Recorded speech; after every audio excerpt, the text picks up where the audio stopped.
उत्तराखंड का सीमांत जनपद पिथौरागढ़ जितना खूबसूरत है उतना ही यहाँ की आबो हवा में फैला हुआ यहाँ का संगीत। यूँ तो पिथौरागढ़ जनपद ने बॉलीवुड को अनेकों कलाकार दिए हैं और संगीत के क्षेत्र की अगर मैं बात करूं, आज हम अपने ऑफिस में बैठे हुए हैं, पुराने दस्तावेज खंगाल रहे थे तो मैंने अपने जो हार्ड डिस्क है उसमें देखा कबूतरी देवी। जी हाँ, एक नाम जो एक समय में उभर के आता था, कबूतरी देवी, जिन्होंने कि उत्तराखंडी गीतों को आकाशवाणी के जरिए जनता के सामने रखा। आज हमारे बीच वो बेशक नहीं है, लेकिन उनकी याद हमारे साथ हमेशा बनी रहेगी। तो आज जो हमारे दस्तावेज़ों में हार्ड डिस्क में एक मिला हुआ उनका दस्तावेज़ है, कबूतरी देवी की याद में इस वीडियो को आपके सामने शेयर कर रहे हैं। आशा है आपको पसंद आएगा।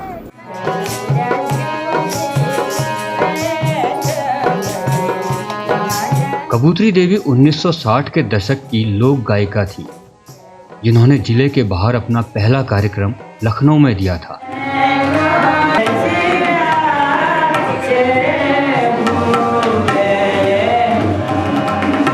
क्योंकि रेडियो मनोरंजन का मुख्य साधन हुआ करता था, ऐसे में आकाशवाणी नजीमाबाद से प्रसारित कबूतरी देवी के गीत पूरे क्षेत्रवासी सुना करते थे और कबूतरी देवी बन गई पहाड़ की तीजन बाई।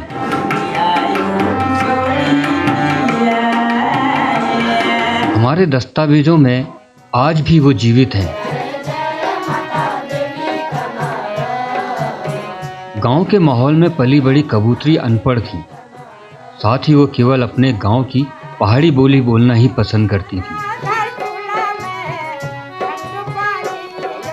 कबूतरी देवी के नाना, जो उन्हें गाने के लिए प्रेरित किया करते थे और दुनिया से परिचित कराने की उनकी ख्वाहिश थी, जिन्हें वो नेताजी कह के भी संबोधित किया करती थी।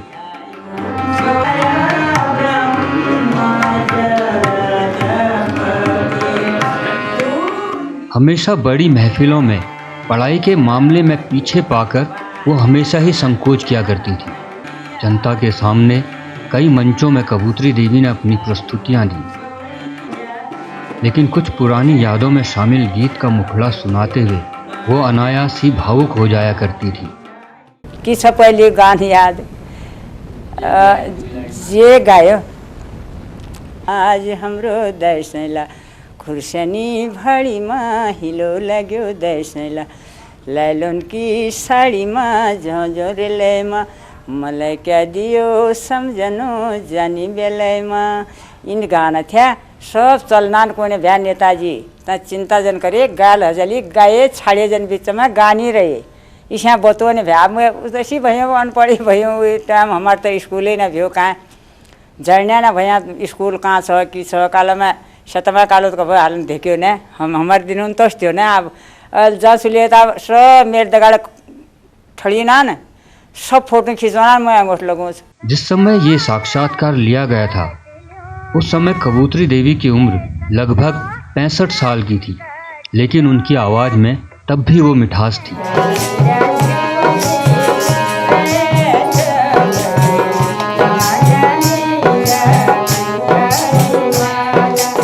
उम्र के अपने आखिरी पड़ाव में भी कबूतरी संसाधनों के अभाव के कारण मुकाम न मिल पाने से नाखुश थी, क्योंकि उनकी नज़र में नए गायकों को वो मुकाम हासिल था जो उन्हें कभी नहीं मिल पाया। अखिला गायक जानो पछिल्लो कहाँ खड़ा सड्यान इन नयाँ गायक सब पुज गया जगह पर। भगवान जसले मैले पुजी गयूँ पुजना खिन त अब के पुजूँ, अब मेरे तो लग रहा उन्यांत। कबूतरी जहाँ भी कार्यक्रम में जाती थी उनकी बेटी उनके साथ रहती थी। कबूतरी की परवरिश का जिम्मा भी उनकी बेटी पर था, और हो भी क्यों ना, जैसे बेटी का दर्द माँ ही समझती हैं, वैसे ही एक माँ का दर्द उसकी बेटी से बेहतर और कौन समझ सकता है।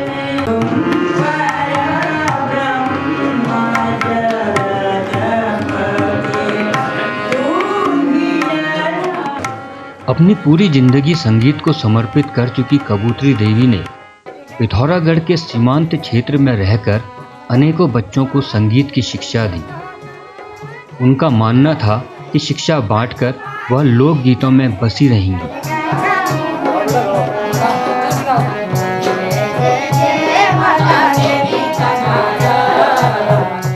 संगीत का शौक रखने वाली इस महिला ने न जाने कितने पहाड़ी गीतों को अपने कंठ से बुलंदी तक पहुंचाया था और क्षेत्र के साथ साथ सूबे का नाम भी रोशन किया।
ऐसी धरोहर को हम बार बार प्रणाम करते हैं, उन्हें श्रद्धांजलि अर्पित करते हैं। कबूतरी देवी हमेशा ही अपनी आवाज के जरिए पहाड़ों के संगीत में बसी रहेंगी।